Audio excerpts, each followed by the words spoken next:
Welcome to the Lantern Cinema Podcast, part of a film society for the initiated. People who love to discuss cult, revival, and classic films and film history. Today we're going to be talking about The Crow. Joining me is Dustin and Hannah Harmson. Hey. And Joe Grabinski. Joe, welcome to the show. Hey guys, thanks for having me. Yeah, we're so pumped to have you, man. We've had, I feel like recently you became just like an absolute player in the Lantern universe, so it's exciting to finally have you on the show. Well, I've been secretly waiting for the day when I'd have an opportunity to be on an official podcast as opposed to the live one at Halloween, so this is a special day for me. Yeah, well, that brings us, maybe we should do a formal interview. We are doing an interview, but we should do a formal introduction before we start the show. Yeah, I'll handle this one. All right. Because some of you, if you do listen to the podcast, you might remember Joe from the show he referenced where things were going crazy. He kind of stepped in and saved the day, so we'll always appreciate that. Night of the Living Dead killed it. Yes. So, Joe, I guess first and foremost, is our friend and a film fan, so we're really glad to have him here for that reason. But he also, if you want to dig into the rest of his work relating to film, he's the creator and editor of a Twitter account called Amazon Movie Reviews. He has 250,000 followers right now, which is pretty nuts. Nice job. And he does... He features interesting customer reviews or funny customer reviews from Amazon. That account led him to create his own podcast. It was called Facing the Critics, which I believe you can still check out on most or all podcast platforms. Is that right? It's actually gone. I didn't pay for the hosting services because I was ignorant. Oh, no. But you can still see like the episode descriptions and stuff on like Stitcher, but it was an opportunity for me to like interview my favorite filmmakers. It was really just a selfish reason for me, an excuse to talk to people I wanted to talk to. So yeah, we can't relate to that at all. There. Yeah, it was a dream come true, but yeah, it's gone now. Oh. Okay, got you. But I think it's cool to have other podcasters on here too. And then two, I didn't even know about this, Joe, but Screen Rant recently produced a pilot based on your Twitter account. Yeah, on Thanksgiving, I had a meeting with them and they agreed to do 5 episodes of a show. They have like the biggest film YouTube channel, and I got the pilot from them in January that they produced, and it's been radio silent since then. I don't know if it's pandemic related or what, but they've committed to do 5 episodes, so we'll see if that ever happens, but that's exciting. So enough about me, but well, congrats. Yeah, so I just want to welcome you to the Lantern Cinema Podcast. We're happy you're here, and we're excited to talk about The Crow with you.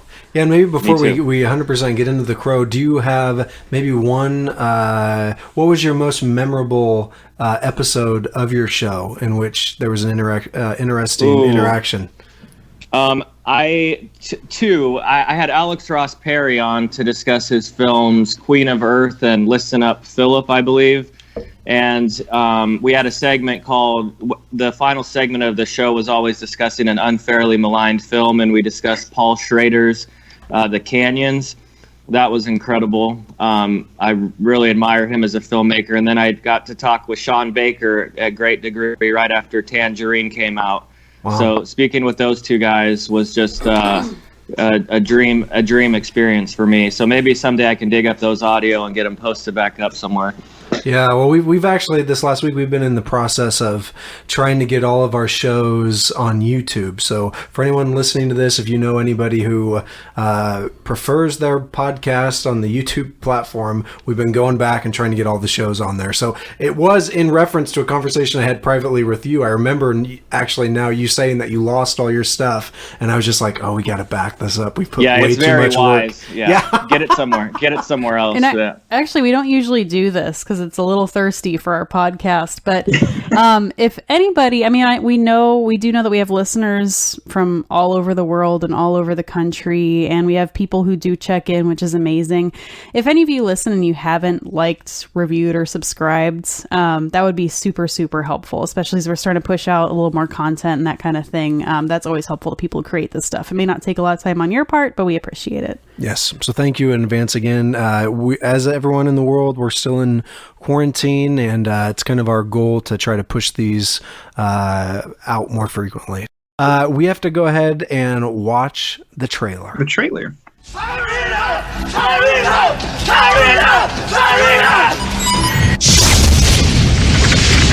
Devil's Night is upon us again.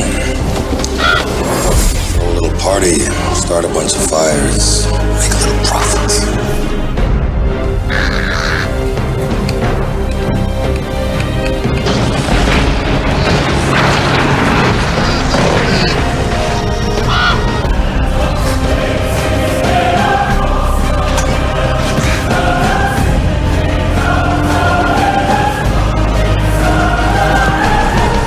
When someone's dead, they can't come back, can they? That's what I thought.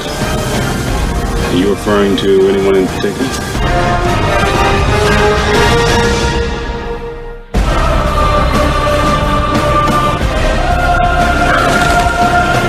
You know, my daddy used to say, every man's got a devil. You can't rest till you find him.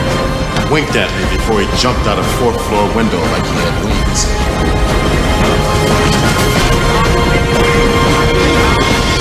Crow is his link between the land of the living and the realm of the dead. So kill the crow. Caw! Bang! I'm dead!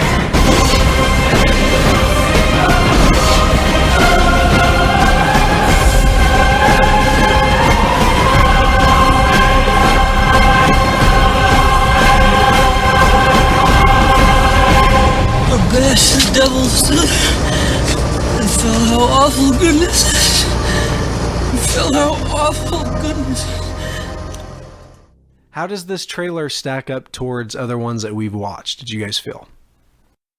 I'll go first here. I thought it was one of the most efficient trailers I've seen. It's quite propulsive, and it basically just, the film doesn't really have much of a plot, so you're basically getting the entirety of it in the trailer. You're getting, the death, the resurrection, and the revenge. It really, I think it does a really cool job of conveying exactly what the film is, and I would have been quite intrigued if I would have seen that. I don't recall having seen the trailer before I saw the film, so I was a fan. Well, and also this movie's so stylistic. It's just, I feel like in 1994, if I would have seen that trailer, I would have been like, what in the fuck is this, and what are we about ready to see?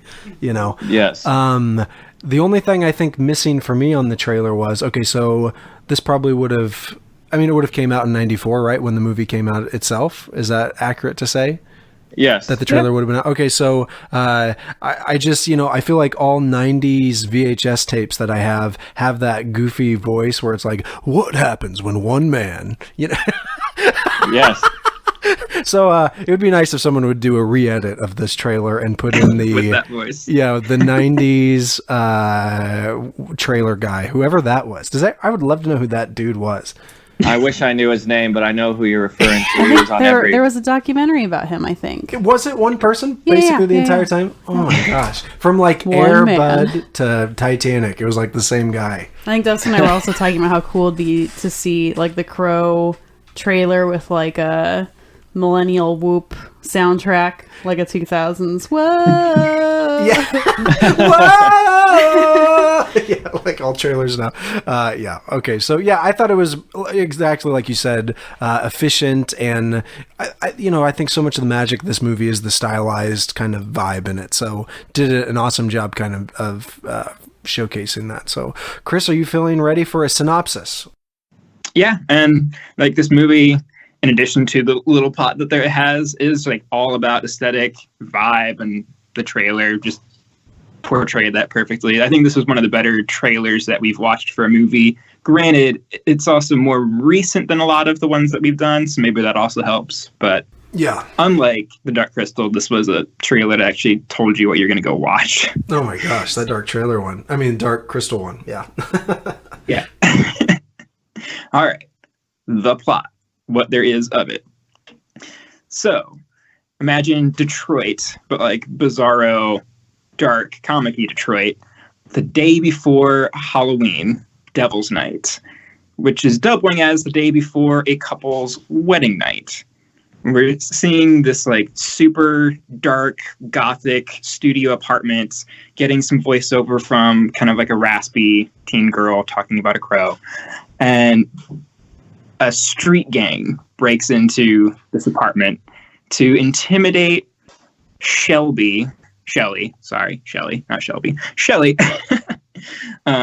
who has written about fighting evictions in the apartment building, and apparently that's something warranting thugs breaking in to rape and murder you and her fiance. And 1 year later, after this like horrible murder during this night where there's fires all over the town and it's just chaos, a crow lands on the grave of her fiance, Eric Draven. And it's not just any crow.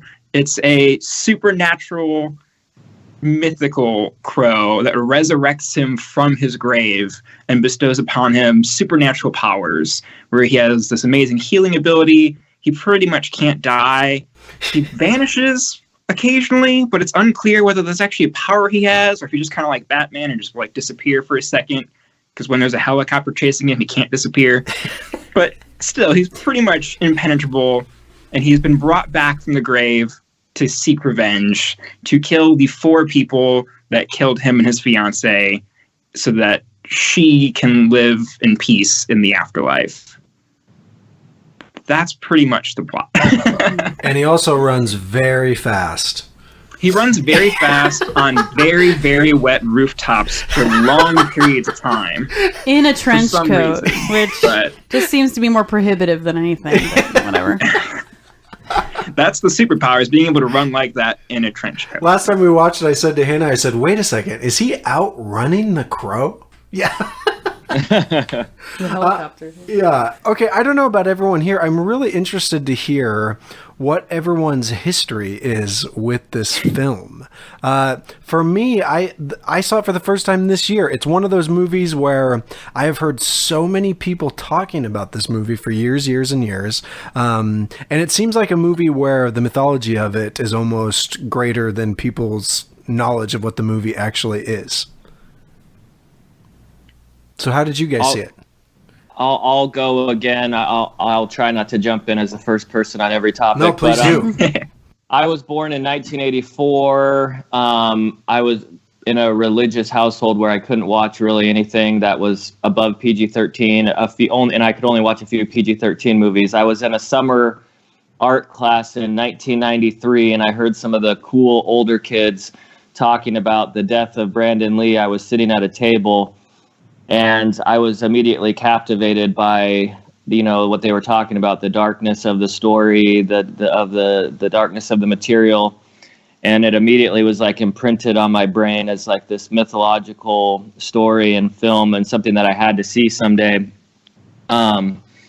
Rage Against the Machine and Pantera were my favorite bands in high school. There you go. Yep. I was drawn to, darkness and gothic and all this stuff, and so it's just always held, these childhood memories and things that get permanently imprinted on you. So I finally ended up seeing it in the late 90s in high school, and probably have seen it a dozen times since then, but it definitely holds a very special place in my amongst some of my favorite films. So Yeah, and maybe before we hear everyone else's experience with it, I was going to say, this is a film also that sounds like had like a huge rebirth after the movie originally came out in theaters. It seems like a movie that really benefited from home release. Joe, so in that case, did you rent it at a store or something like that? Yeah, I would have rented it on VHS from Blockbuster, probably right before the dawn of the DVD era. But I think the soundtrack too,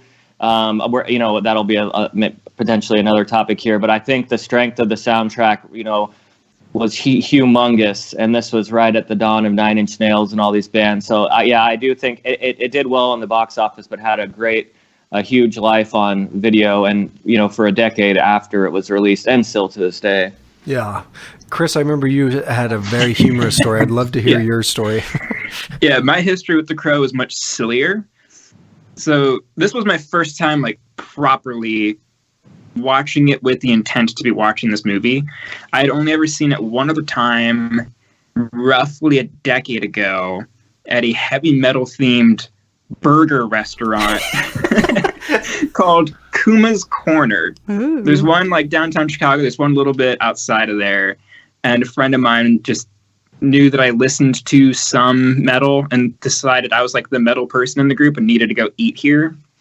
And it was just on all of the TVs there. Started shortly after we were seated. And then we just ended up watching the entire movie on subtitles while eating.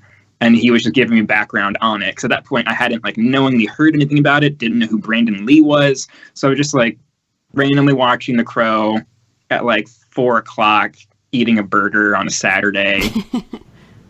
Did it intrigue and like you? didn't know what to think of like anything. It intrigued me because like how can it not? Like especially just looking at it, even not paying as close attention and like just having subtitles, I was still just like, what is this movie? Like what's with this crow happening? We're seeing through the crow's eyes. Is the crow also like telling him what it sees? It seems like that sometimes. Like what all is going on? And he's just like murdering the crap out of people.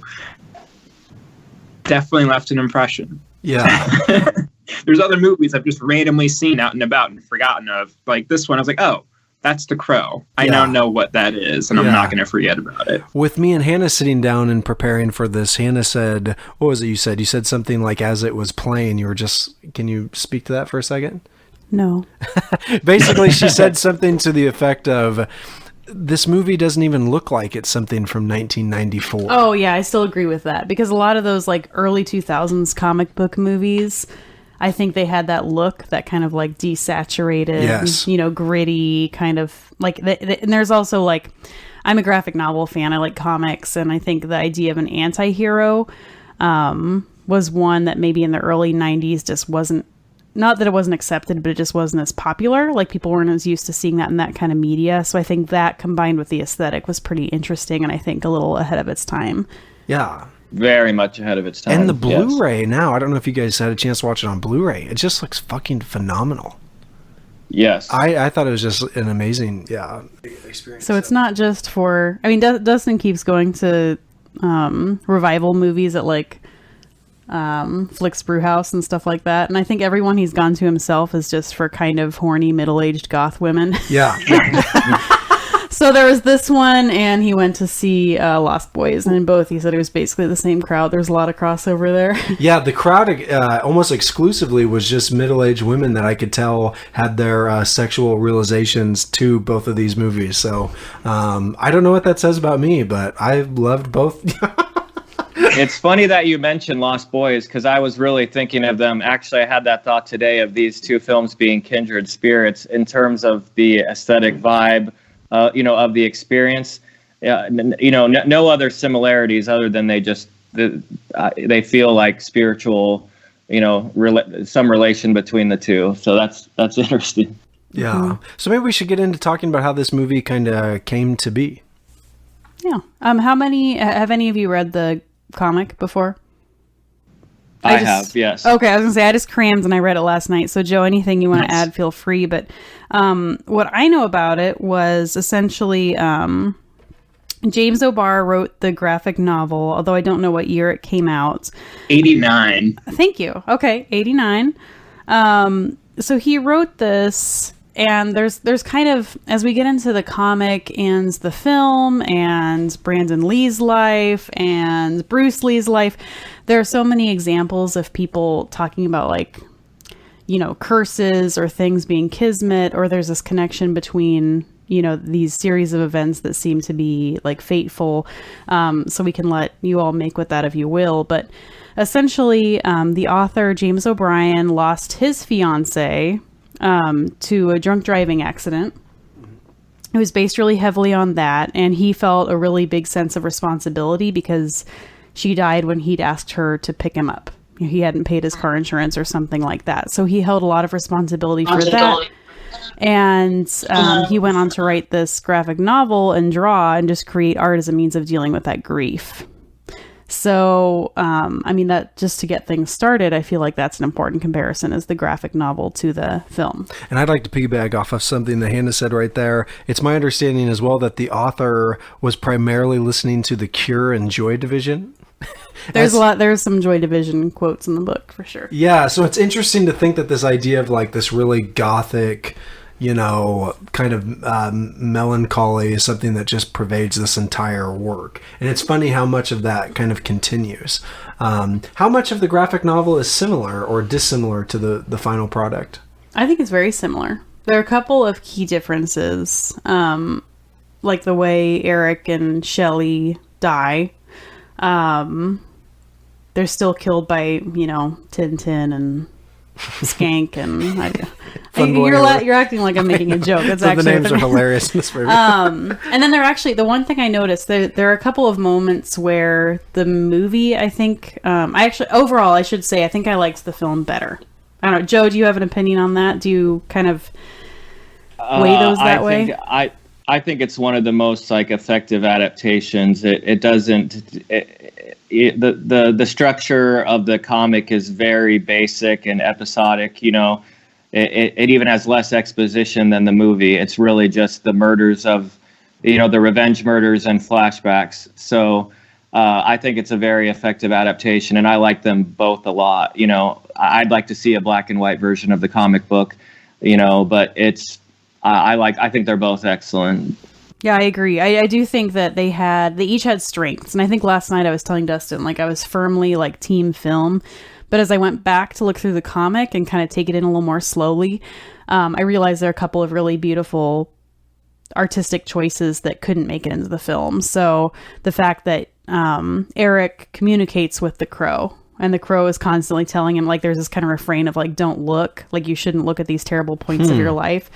But he continues to do so and kind of wallow or dig into that grief. And then he kind of has this reoccurring image of a horse, this beautiful, majestic horse galloping across the field and then running straight into barbed wire. Wow. And becoming really terribly injured and, kind of dealing with that. So there's kind of they bring in some cool moments of metaphor that I feel like didn't exist in the movie, even though the movie went above and beyond in terms of, like Joe said, developing exposition and adding in a couple characters that helps make it more of a story than just a fixation, although I don't use that word negatively, kind of a fixation on grief. Interesting.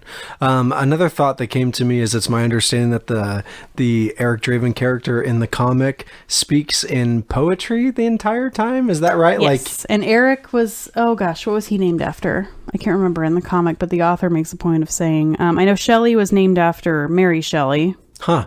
Because he really saw some connections between Frankenstein. Eric, I can't remember, but yeah, there's definitely a really firm literature stance, and he only speaks in, like you said, poetry, and there are song lyrics and other things interspersed throughout there. I wonder how well that would have transferred to the film. Probably not that good, right? Well, they do a lot of that. I think. I think they transfer it pretty well. There's still some kind of scripture sounding lines that he has, especially when he's killing Tintin, and even though it's supposed to his own lyrics, his first interaction with Sarah since being resurrected is him quoting his own song. So yeah, there's still some of it, like Hannah said. Mm-hmm. Joe, what can you yeah, go ahead, Joe. Sorry, well, I just wanted to see if I could go a little bit back further on James O'Barr, the author, he drew and wrote the comic. I don't know. Have any of you seen an interview with him? I have not. No. He is by far the most miserable person I have ever seen in an interview, and that's not meant to be said in any sort of derogatory fashion. Be quiet down here. What? We need it to be quiet. You telling me to shut up? Telling you not to be banging shit around or turning the TV on. I'm leaving. Okay. I started drawing as soon as I could hold a pencil, or crayons more accurately. I really didn't care for the illustrations that were in my coloring book, so I would do my own on the backs of the pages, and it just kind of carried on from there. I just never stopped. It's I never go anywhere without bringing a notebook and a sketchbook, because I'm sitting on airplanes or in cars or something. I'm trying to work out a scene or a pose or something, or writing out some dialogue scenarios. But I probably have like 100 of these sketchbooks that are just full of things from 15 years worth of stuff. I'm not like a typical comic book artist where it's like somebody hands me a script and then I translate that onto images on the paper. It's like pretty much everything I've done has been, I've been the writer and the creator of it, and it has to have some kind of personal attachment for me to be involved in it, because it takes so much out of me to do this. It's like every single line on that paper comes from me, and every single line on there is there for a purpose. None of it's just eye candy. Everything has a meaning on there, and because it's so draining and it takes so much out of me, something has to be worthwhile for me to invest that much emotion into it. So all the projects that I've done, have been like a real personal statement for me. And they're things that I've done for myself. Nothing has been, for just purely entertainment value. For a long time, I thought it was kind of like a therapy, or like working out all my problems or angers or frustrations out on paper. Even if you go back further into his life, he doesn't even know his birthday, because he was born and his mother was so drunk that she didn't remember when he was born. He grew up in a foster home and an orphanage until the age of 7, and was adopted at age 7 by these blue-collar parents who forbid any artistic pursuits. So he had to only draw at school and the library. And so this is somebody who had the most miserable existence, he said, until he was age 16 when he met Beverly, who the Shelley character is based on. And he said when he met her, she was his angel. And that those were the first 3 good years of his life before she was killed. So it's an incredibly tragic story. So the backstory of grief that comes into this story is just pure rage and misery being put onto screen. It took him 8 years to complete The Crow, from 81 to 89. So it was just like his therapy put onto the page. But I mean, if you get an opportunity to watch an interview with him, there's one on the Blu-ray that's like 40 minutes long. And I mean, this is the most miserable person you have ever seen. So it gives a lot of context for just the darkness associated with this story. Well, and furthermore, in the medium of graphic novel, it's not necessarily that common that the author is the illustrator and the writer. Typically, Correct. That's kind of a relationship that exists often with several different people. So it's kind of interesting to think that he did all that. Yeah. Well, and you could almost, I don't know much about his background, but to me, I think one of my main critiques with the book would just be that there's some inconsistency in the art. I mean, visually, it's like characters kind of morph, but it also makes a lot of sense that he wasn't like some professional cartoonist. He wasn't drawing quickly and consistently. He was taking 9 years to write this. Wow.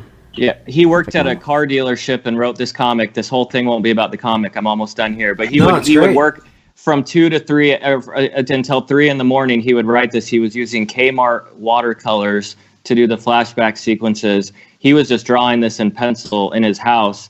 And years later, when he was doing T-shirts for a comic shop, the owner of the comic store asked him if he had any books he'd done himself, and he handed this to the guy. The guy started a publication company, and it immediately was a huge, massive success. That's amazing. So it was like just a guy in his basement drawing with a pencil and Kmart watercolors. Oh my gosh. Well, if you look at the art, it's kind of reminiscent of Frank Miller, who did Sin City and the Batman graphic novel and all that kind of stuff. So if you're interested, I mean, it's certainly, it's fantastic. I can see that. So how did this come to be that this movie was, or this graphic novel was picked up to be turned into a film? He stated that within, I want to say within 2 to 3 issues, he had multiple studios giving him offers to make this into a film. The one thing I couldn't really find out is who was the individual who this really caught the attention of. But I mean, it took off immediately. Within 3 issues of the comic being released, he had multiple offers, and within 2 years of that, the film production had started. That is just unheard of for anybody in creative pursuits for something like that to happen. I mean, normally it takes decades to get anything going. He said when he thought the option would just go away. One of the studios wanted to make it a musical starring Michael Jackson. I heard this. Yeah. Oh, God. Yeah. Did you know that? No. Yes. And there were some absurd things, but somehow it got into the right hands, and with it, it quickly, fast tracked into production. So how did Alex Proyas get involved in this film, the director? Alex Proyas was an Australian director who I believe in the 80s had done a really cool sci-fi movie that had drawn some attention at festivals. He came to the United States and was offered I thought it was pretty funny. In an interview, he said he was offered Nightmare on Elm Street sequels. And he's like, he was using that as the overall term for the type of stuff he was being offered, and he had no interest in any of that. He had written his screenplay for Dark City before The Crow had came out. But, The Crow was the first project that he or Brandon Lee had been offered that was that really had caught their attention. So that's the extent I know about that. But it was he was an in-demand director, and this was the first thing he had been offered that he wanted to do. It was also my understanding that maybe he came from the music video format, seemed like he had filmed a lot of music videos and things like Correct. that. Correct. Yeah, yes, which I think totally makes sense with what that movie is, right? I mean, it just looks like a 90s music video. Yep, right out of MTV. Yep, right out of MTV. So yeah, maybe this is a good time for us to get into Brandon Lee. Let's talk about Brandon Lee. Wow. Who wants to start? Well, coming into this cold, like I said, obviously this is a movie where so many people have talked about this performance, and unfortunately for Brandon Lee, it seems like his death is something that just kind of pervades the conversation of The Crow. I was floored by seeing this incredible performance that he gives in The Crow, and I just felt like there's so many movies that have came since that it almost seems like they're doing impressions of The Crow. One of the biggest ones that I thought the whole time as I was watching it was the Heath Ledger Joker representation. It just seemed, that was yeah. Go ahead, Joe. Sorry. That was a huge. I hadn't seen The Dark Knight for about a decade. I'm not a big comic book film person, and I had watched The Dark Knight about 2 weeks ago to show it to my son. And the first thing I thought when I was watching The Crow this time, I was like, where was the inspiration for the face makeup for the Joker? Look at Joker's haphazard makeup. Look at his hairstyle. Yeah. Not just the nature of the performance, but the look and the Joaquin Phoenix Joker, and not to mention Heath Ledger dying during The Dark Knight. Yes. But I was just like, holy crap, the similarities are, astounding, just in the look and style. I mean, when The Dark Knight came out, it was like, here's a slapdash, mysterious. It was a totally different take on the Joker, and it's almost identical to Brandon Lee's Crow in terms of the look of him, at the very least. Yeah. And it just seems so obvious to me from watching the film that Brandon Lee would have been a superstar after this movie was out. Yes. So, what do you guys know about his story coming up? Does anyone know anything about him? I do, but I'll open the floor up first. I think his dad was in the business. Might have been famous. Yeah, did some work with his hands, I believe. Yeah. Props or something. Brandon was born in California in the mid '60s, moved to Hong Kong, and his father died in 1973. I could be slightly off with some of these years. And then at that time, he moved back to California. He was the only son of Bruce Lee, who was obviously one of the biggest movie stars of all time, despite having only been in 4 films himself, 4 films that were, during his lifetime. There were some that were pieced together after his life. But,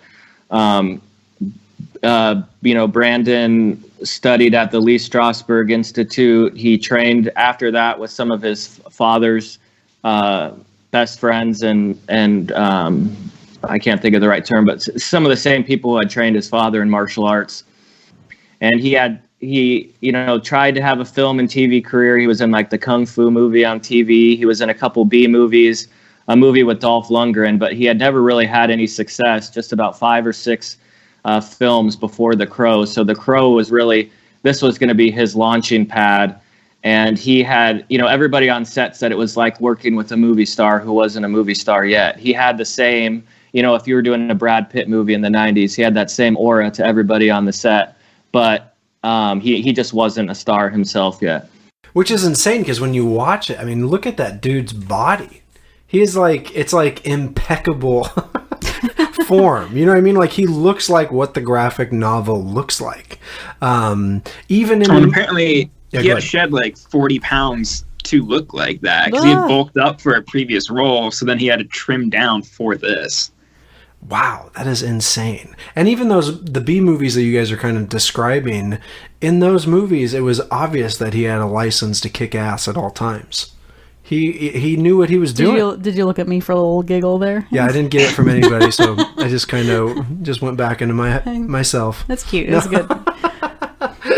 I don't like, but I think it's interesting how I think this whole discussion can kind of center on the idea, like you'd said earlier, about how our curse is valid or not. Yes. Because Brandon Lee was engaged and set to be married within weeks before he died tragically on set, which I'm sure we'll explore in detail. The author of the graphic novel had a similar experience. Obviously, that's what happens in the film. And so you have this, I don't know, and there's also in this case like a familial curse. Kind of. I mean, yeah. Bruce Lee died young. Brandon Lee, allegedly, I don't know. I mean, a lot of this could just be legends, but apparently he said that he expected to die young. And there were a lot of conspiracy theories about his death, too. So I don't want to get too ahead of myself, but... Yeah, it just sounds like he had like kind of a morbid obsession with death, right? Yes. I've heard stories that he like would drive around Hollywood grave markers and stuff like that, listening to the Doors and all that kind of stuff. Have you guys seen the interview with Brandon Lee a week or two before his death, where he's talking about you take for granted that you see a sunrise and you think you'll see never-ending sunrises the rest of your life, but you may see 2 or 3 more. You may recall a childhood memory that you think you'll have many times, but this could be one of the last times you have that memory. And he goes into detail, and I think they also put part of that quote on his gravestone, but it's also in the interview. Like, it's from the press junket for The Crow. I mean, he speaks incredibly eloquently, but I mean, he had this stuff on his mind, so it's really, really quite mysterious. I think the thing that I enjoy most about this film is simply the questions that raises for me as an actor playing the part, and for the audience who's going to see the film. If you died, and a year had passed since the time that you had died, and during that year you have to assume that the people that you loved and the people who were in your life and loved you would have had a year now to grieve and come to some kind of terms with having lost you. And now suddenly you are given the chance to come back for 2 days. The world would be a very different place through your eyes, from the point of view of having been dead for a year and knowing that you only had 2 days now to be alive, in a sense, again. And there would be some fascinating questions that would confront you, like, wouldn't you want to tell somebody? But at the same time, wouldn't you feel a certain responsibility not to trammel in the lives of the people who have had a year now, like I said, to deal with that loss?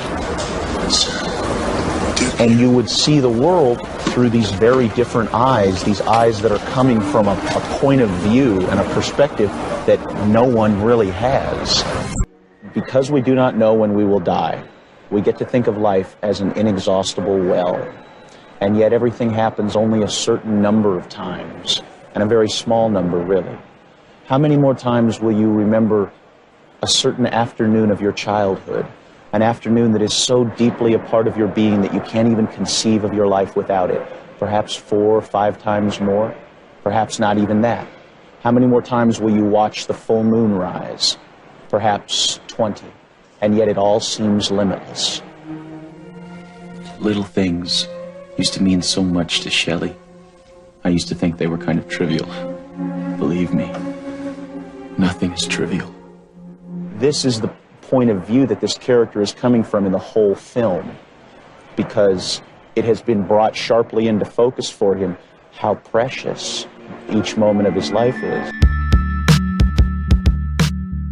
Well, and when your dad dies at that age, I'm sure it's just something that kind of travels with you forever. So, wow. You don't take things for granted, yeah. It's interesting. We're going to get into the whole curse thing like we kind of keep alluding to, but I kind of walked into this discussion having a strong feeling that I didn't believe that things could be cursed. But as we're kind of changing your mind? Man, as we're wrapping our head around it, I'm just like, this is a fucked story.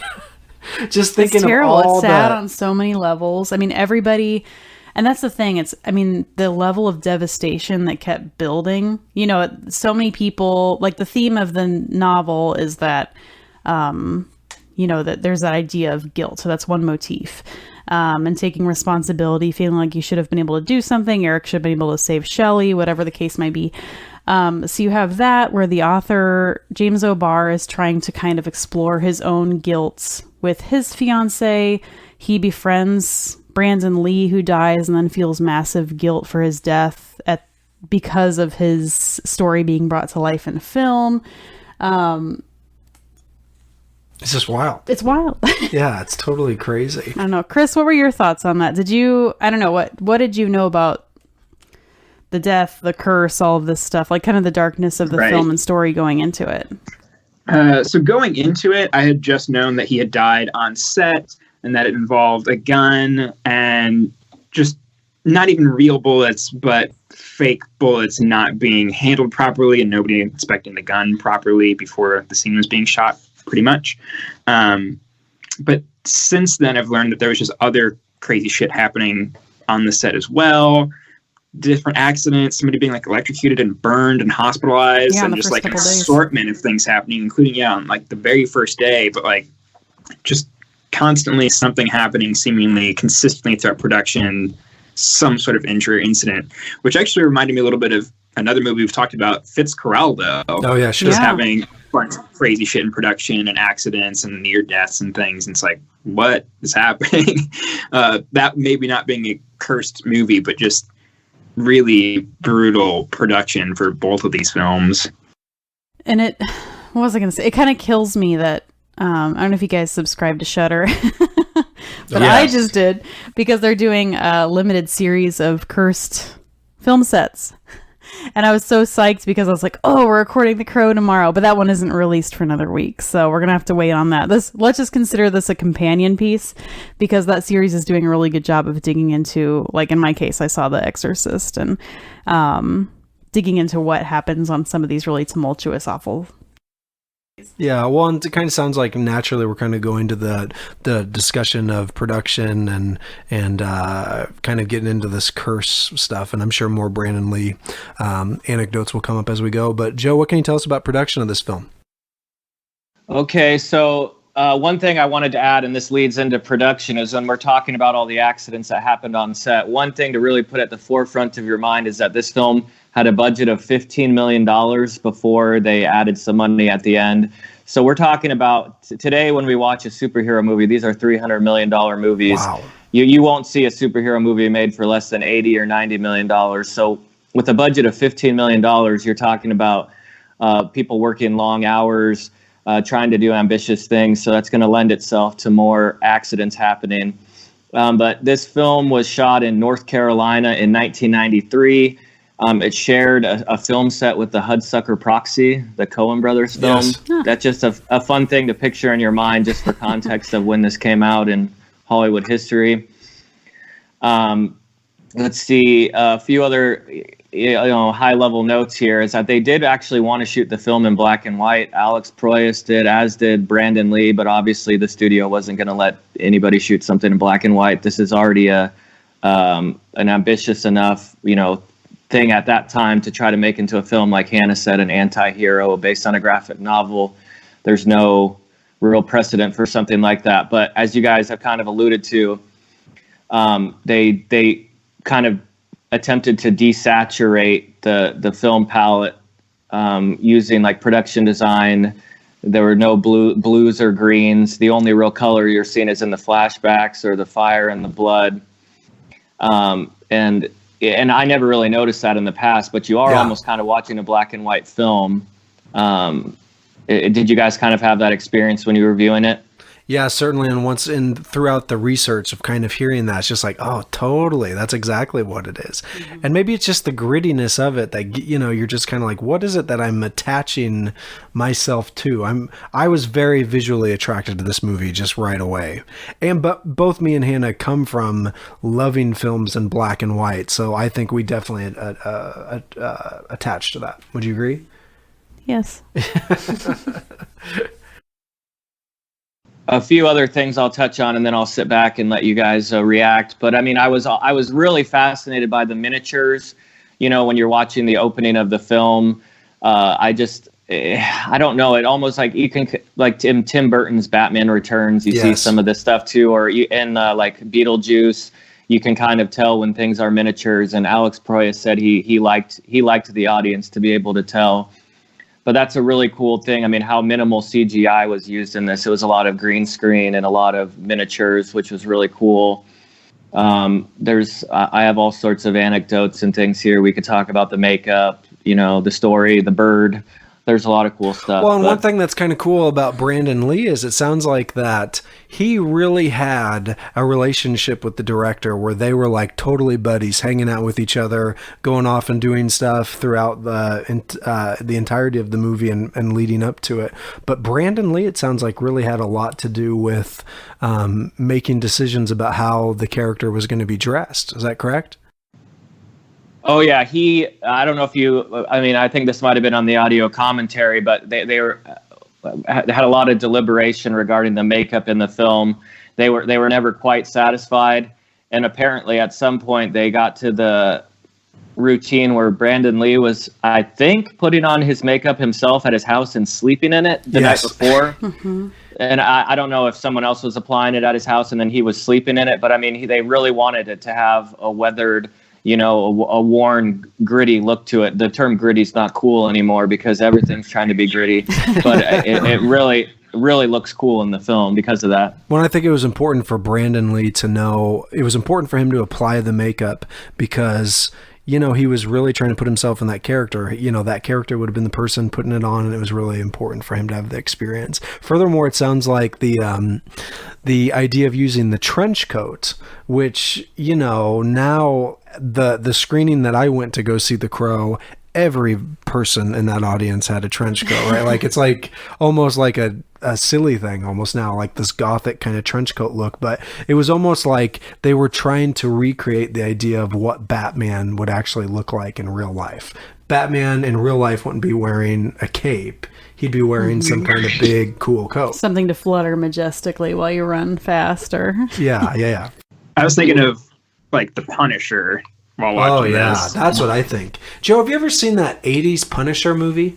With Dolph Lundgren, yes. Yes. I used to own that it was like one of the first DVDs I've owned. I've wanted to revisit it, but I actually like that movie a lot. That's a movie I kept kind of thinking about it, actually, because honestly, so I'm a huge comic book person, and my favorite superhero is the Punisher, and I just as a superhero.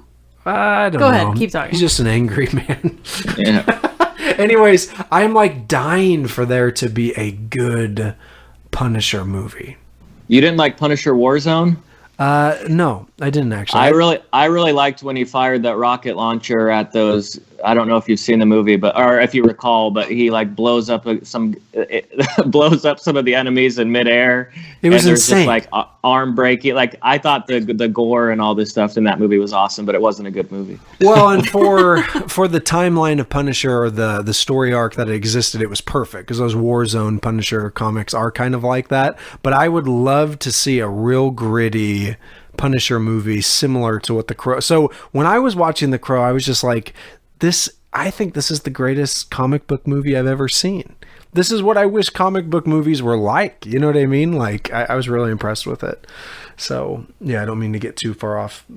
Well, I wholeheartedly, I always said Blade was my favorite movie because I wasn't really thinking of my favorite superhero movie, and I wasn't thinking of The Crow as a superhero movie. But just real quick, we would not have Blade and The Matrix without The Crow. I don't think, at least in the way they are. That you can see that it simply in the trench coats and the tone and the style. I think it was highly I had always said that The Crow was that Blade was my favorite superhero film, never really considering Crow a superhero film.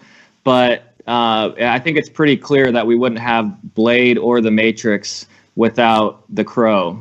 I mean, simply for the trench coats and the style and the tone, I think that, it was heavily influential, like you said.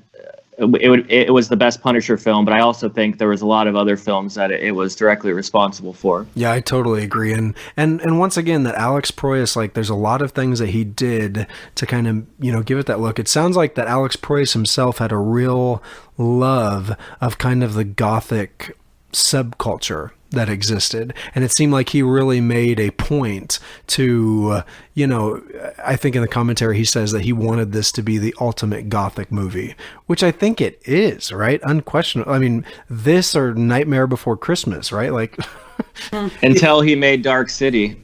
See, I haven't seen that. Dark No, City? tell me about that movie. Oh man, Dark City I watched again 2 days ago. Absolutely incredible, and they take place in the same universe because he said when he was making The Crow, he had already written Dark City. He didn't write the screenplay for The Crow, and that he placed The Crow in the same universe as Dark City. So you're basically going to be watching. I think they even shared some sets, but if you watch Dark City, it's like it's almost like a Crow sequel, but with completely different story and characters. It's so funny you say that. I think I saw Dark City when I was just too young to see it. Did you enjoy it, or was the I think vibe it just off-putting? Kind of scared. It was really off-putting. But when did that come out? I mean, 1996? 1998. 98. Okay, yeah. So I would have been 10. I just didn't quite. Gosh, and can you imagine having this production experience and then doing another movie similar in tone and, as you're saying, the same universe? You think that you would just be like, you know what? I don't think I'm doing movies anymore. He made quite a few. Yeah, I guess. Okay, I think it's time. Should we get into the curses? Is this movie cursed? And here are the reasons why people think it's cursed. Chris, you kind of started the conversation previously. Would you mind saying some of them that you just said again? And then we'll make sure we have a concise place where all of these live. I'll try to get all the details, but I'm sure someone else can help fill in as well. That, like, beginning on the very first day of production, there was like a construction incident involving somebody being burned internally and externally and being taken to the hospital and treated for that, but survived. So that just kind of setting the tone for the production. Not a great sign. And then somebody else on set accidentally put a screw through their hand. That doesn't sound good. Plus just like smaller incidents kind of spread throughout, and then having like this tone to the movie, but then also working nights a lot. Like apparently Brandon Lee would work and just kind of be up throughout most of the night and then sleep in the morning and early during the day, work out, and then get back to set. So all of this also happening like late in the day and with very tired people. Like Joey already mentioned, kind of budget constraints, at least to a degree, of like smaller team working a lot, and then accidents are happening. Well, and furthermore, as a result of that, it sounds like drug use, specifically cocaine, was just like rampant on the set. Sounds like people were just snorting coke all the time. Yes, so it wasn't just in the movie, but behind the movie. Yeah, yeah. And then wasn't there some disgruntled employee or a crew worker or something that drove his car into the set? Or is that like a rumored thing?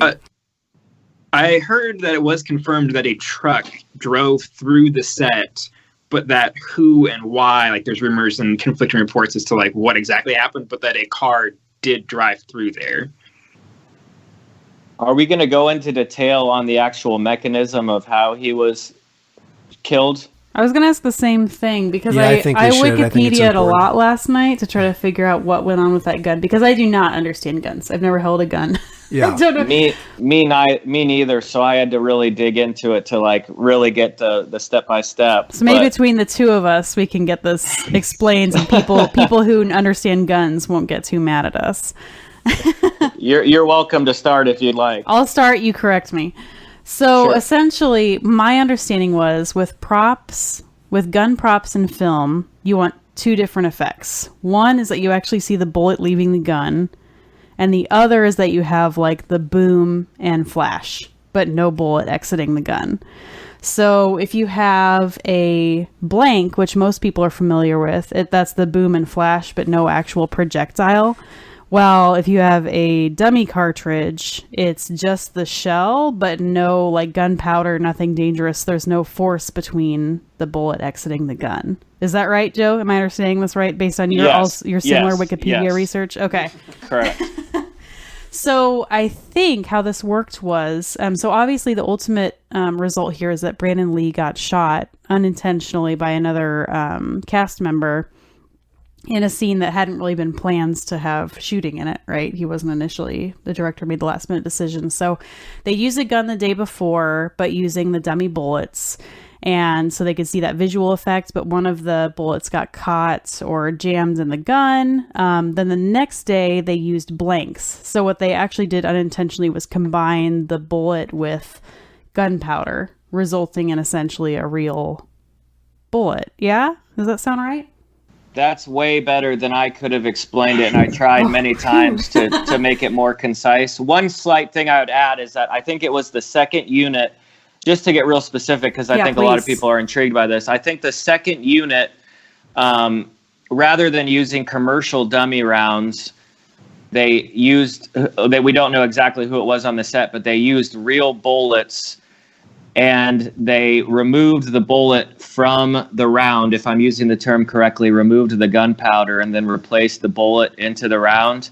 So rather than, buy prop dummy bullets, they used real bullets. I'm not sure how significant that is.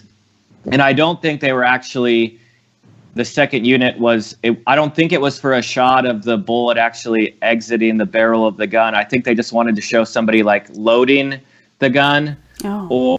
And in the course of that somebody had inadvertently, maybe somebody messing around had fired the gun, and it got lodged in there without somebody knowing it. Okay. So I don't know if any of those distinctions are important, but the fact that they didn't use official dummy rounds, they used real bullets and removed the gunpowder themselves. It just adds an extra layer of negligence. And they're like stupidity. weapons expert. They had sent home and then still shot this afterward. Yes. Don't do that.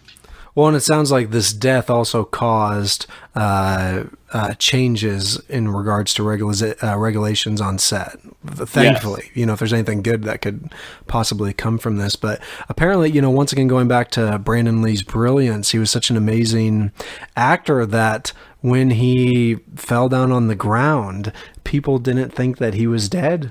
They thought he was just like acting until they slowly start seeing the pool of blood. And my understanding is he didn't die right away. It sounds like that was 12 hours. He made it to the hospital. He was in surgery. It's just, I don't think any of us can emphasize how traumatic this would be for everybody involved. We talked about the author of the graphic novel and the director feeling responsible for his death in some capacity. But then you also have everyone whose hands touched that gun. You have the people who didn't realize he was injured initially. You have the director having chosen to switch the scene around where someone shot at him. And of course you have the actor who actually fired that gun and had to inadvertently kill somebody. Yeah, the actor's name is Michael Macy, is that right? Yes. Joe? And furthermore, it sounds like, he had to take more or less a year off because it was too traumatic for him. And furthermore, up until his death, it sounded like he had nightmares of the whole situation, which you can totally, it's honestly so brutal to even, go into that movie knowing that this person died in the making of it. And You know, one thing that stuck out to me with Hannah talking about the graphic novel, specifically the imagery of the horse against the barbed wire. This movie has such a thanks.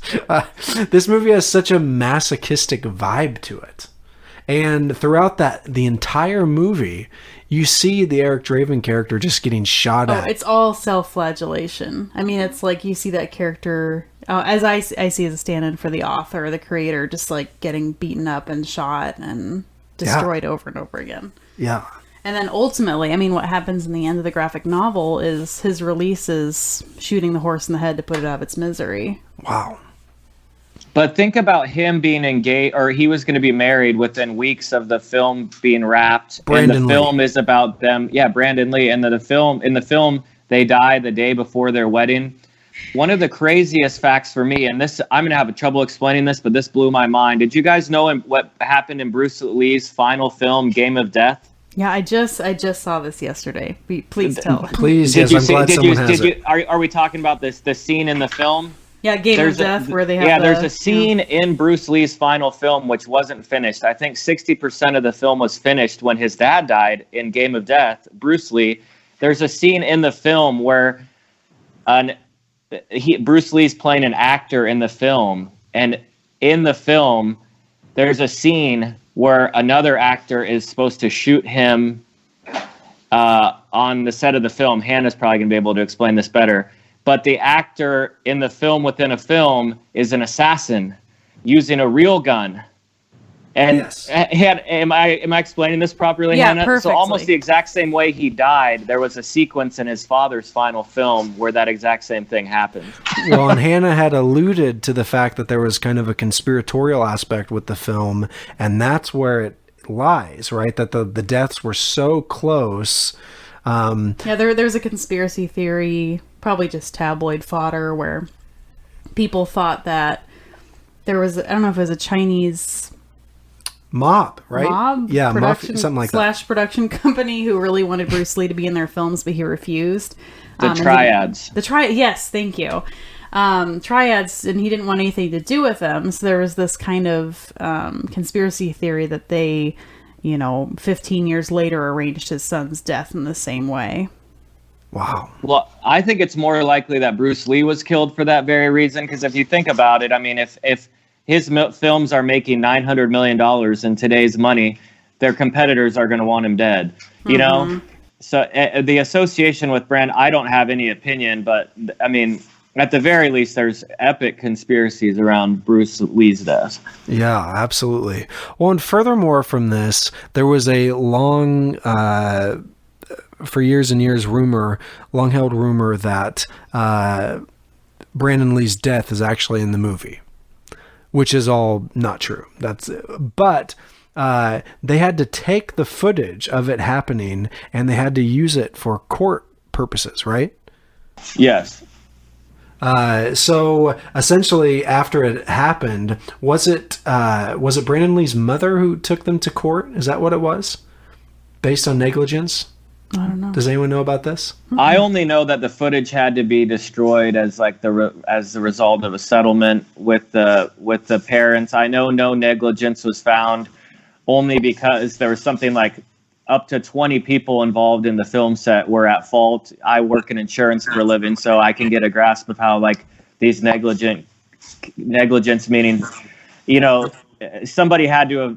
In order to be negligent, you have to have knowingly done something wrong. Mm-hmm. You can't have unknowingly done something wrong. So if it's a accumulation of so many people, just minor errors from so many people involved, they just couldn't find blame on any one person or the production as a whole. Well, and thank God for that. I mean, that poor actor who was the one who actually killed him. It would be brutal for anything to happen to that person. So, now from this though, so after Brandon Lee's death, wasn't it a while where they didn't think the movie was going to continue, correct? Right, because was Paramount who was initially putting this movie out, dropped it, and then Miramax threw another $8 million into it to finish it? I should know. I saw something where it was going to potentially be a direct video movie at one point, potentially before the tragedy got, obviously there's a lot more public attention for it and more demand for it, but I don't know the exact production studios. And it's my understanding as well that the movie, the director wouldn't have wanted to complete it had it not have had the blessing of... Absolutely. Yeah, of his betrothed. Yes. So, and at the end of the movie, it says, doesn't it say for Brandon and Eliza or Elisa or whoever her name is? Yeah. I can't even imagine that. Can you imagine? I mean, I don't even know if I could give my blessing. I mean, I understand why. It makes sense to me. This, Brandon Lee put so much work into this, and it was obviously, just this incredible performance. I suppose it would be a complete waste. Well, if the movie wasn't good, she probably wouldn't have given her blessing. But since it's so awesome, like, what a way to immortalize him as an amazing actor. And it's kind of poetic, the content of the film. What a amazing send off. Yeah, totally. Well, and furthermore, adding that narration, Chris, you were talking about the raspy teenager speaking. Her narration at the very end, and then on the screen you just say for Brandon and Eliza. I wish I hadn't had that nailed. But anyways, I felt the same thing. The second time watching it, I was just like, this is a very powerful ending to this film. Beautiful. Yeah. Is there anything else we're missing about the death or the curse of this film? No. It's obviously just a terrible tragedy. When you guys are watching it, do you have a hard time disconnecting the two things, or do you find, Brandon Lee's death and this film just interlocked? What do you think? I think for me the answer is yes. I can't stop thinking about it as I'm watching it. Mm-hmm. And then for me, like, I like this movie, but the critiques that I have, it feels like I almost can't have them because of the backstory. It's like, oh wait, yeah, your lead actor died, so even if I would have wanted X, Y, or Z scene or something, like, you could not have made that happen. Mm-hmm. And it's weird to think that a death is why this movie has this ending. But something that I meant to ask about the graphic novel is the Skull Cowboy a character in the graphic novel? Yes. Mm-hmm. Because he was cut from the movie, and it was supposed to have a different ending where so the Skull Cowboy, one of you read the comic, want to just give a brief description of like what that character was? Hannah alluded to him earlier. I'll let Hannah mention with the kind of the white horse scene and things like that. In terms of the ending, I don't know. I'm trying to think about that. Yeah, so please, somebody, whether you've read it or not. I heard that the Skull Cowboy character was supposed to tell Eric that if he kind of deviated from his like revenge story and saved Sarah, that he wasn't going to be able to go back to the afterlife. He was going to be stuck like amongst the living.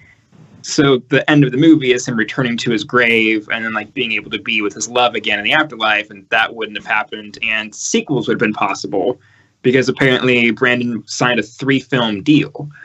So even though it sucks that a death changed various things about the story, including the ending, like, I think the ending is powerful as it is, and would have felt kind of out of place for him to just suddenly be alive again, basically, like permanently, just like to keep going on. Would have been weird. Yeah. I don't recall the exact function of the Skull Cowboy in the comic. He was literally just a skeleton with a cowboy hat who like said mysterious things to him. But the one thing that jumped out at me there is, Dustin, I'm curious if this was apparent to you in the film, that if the crow, as Chris was saying, deviated from, he only has one purpose, and it's revenge.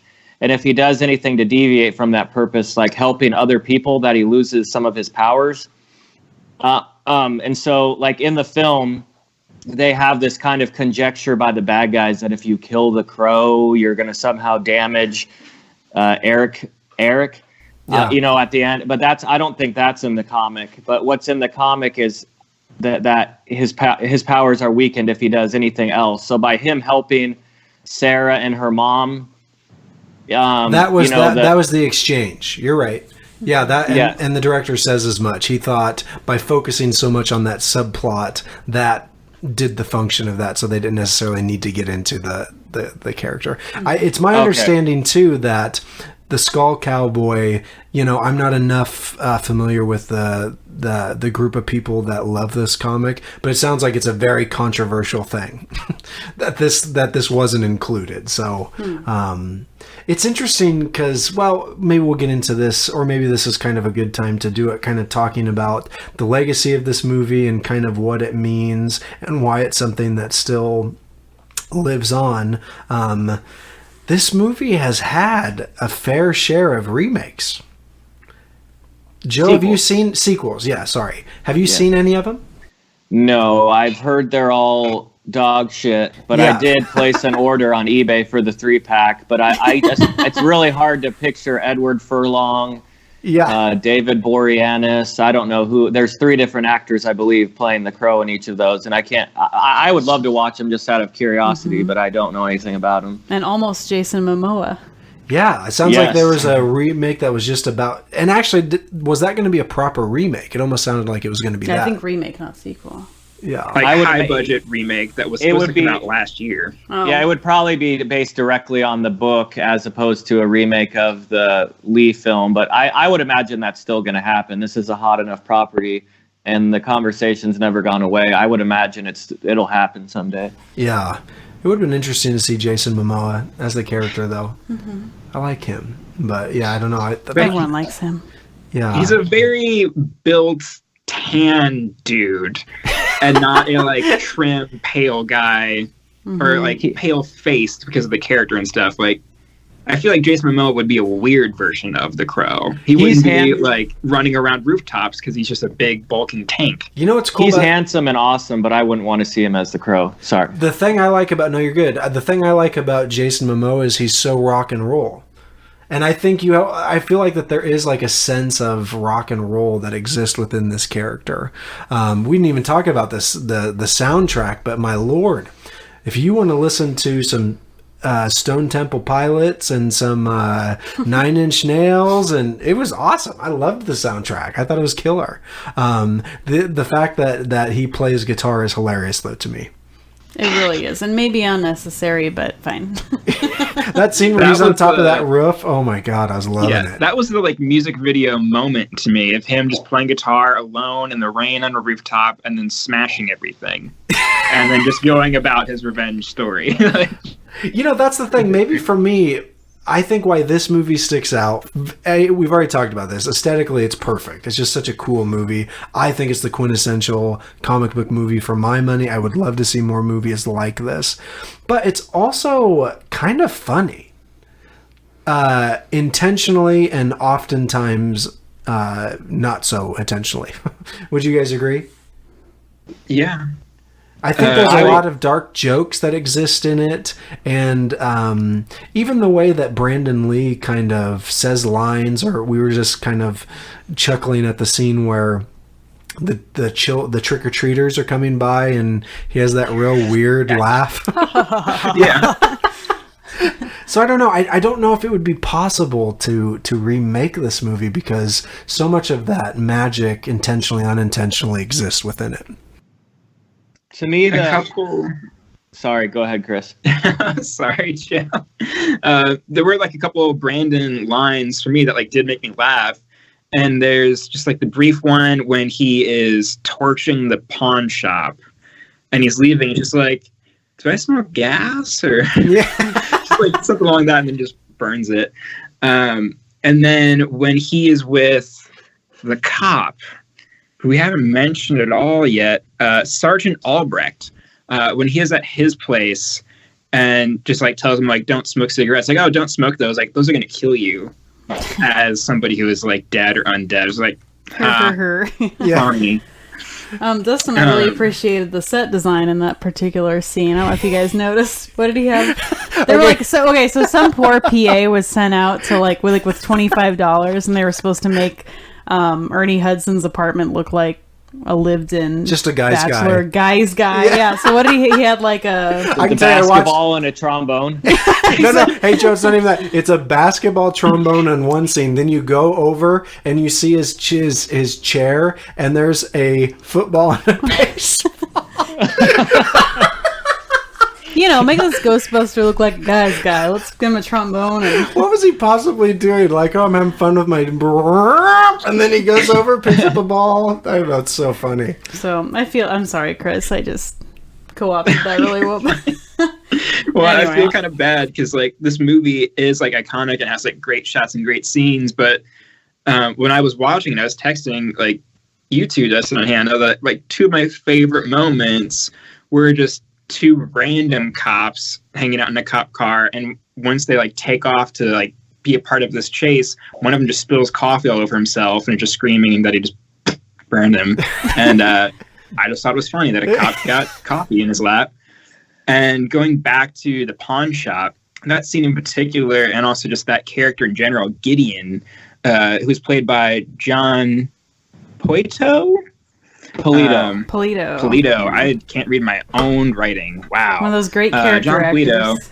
Polito, R.I.P. Apparently he died in 2016. But his character just kept saying, shit on me. Like, that was his thing. And I've just never heard anybody say that, and I thought it was hilarious. And he says it like 15 times between a couple of scenes. And it just kept making me laugh every time. Yeah, I don't think the movie would work if it didn't have the dark humor and also the unintentional humor. No, if it took itself too seriously, it wouldn't be a good movie. Yeah. And I think also the fact that I do think this, like I said previously, it is the quintessential Gothic movie. And since they went so hard for that style, it was obvious to me in that theater that this movie really means so much to so many people. Joe, do you have any final thoughts that you'd like to say about The Crow?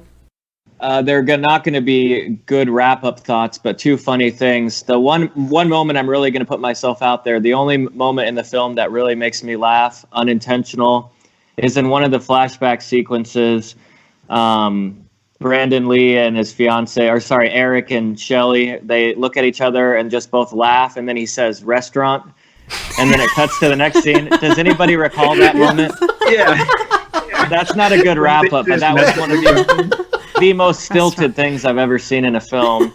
And one other really important theme thing in the film, and then we can wrap, is one thing I really thought was fascinating is in a lot of revenge films, you have like a build-up, you know, like in Death Wish, his wife gets killed, and then he really decides he needs to train and learn how to use a gun and all this stuff. One thing that it may be obvious to everybody else is, but this is a year later, but to him, right when he wakes up, it's as if it just happened. Yeah. You know what I'm saying?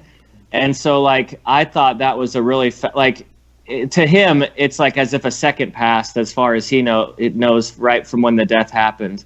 So I don't know how I can incorporate that into the legacy of the film, but I just thought that was a really unique approach to a revenge film. So it would be interesting to think, let's see that if Brandon Lee was resurrected, as if, you know, a crow came by and resurrected him, and he was born again, or, you know, reanimated, as you're kind of describing. I wonder what he would think of the film. I bet he would be pleased to just see all the work that he put into it was transferred and have the legacy that it did. Dude, if I could go out making one of the best, one of the coolest, most iconic characters of all time, I don't know what more an actor could want. But I don't want to speak for somebody else. But what a way to go out.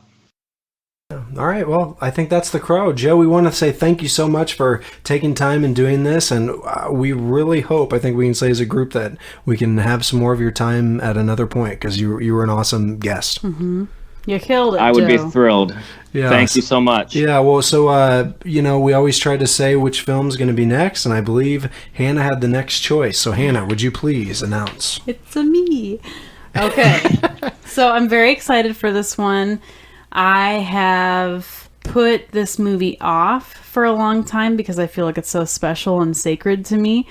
Because if people ask what my favorite movie is, I know that none of us actually has an answer, because there's probably so many different movies swirling around your head, whatever. But my stock answer is the movie that we're going to watch over the next week or so and talk about, I don't know, maybe a week from now. We're on a roll now. And that is Altman's Nashville from 1975. Ready for a 3-hour film, 1/3 of which is music? Get ready. That's going to be a lot of fun, though. So once again, thanks everybody for listening. If you could, please like, rate, and give us a review. We'd really appreciate it. And, we all have time. Let's watch Robert Altman's Nashville. Let's watch movies. Yep. Thanks, everyone.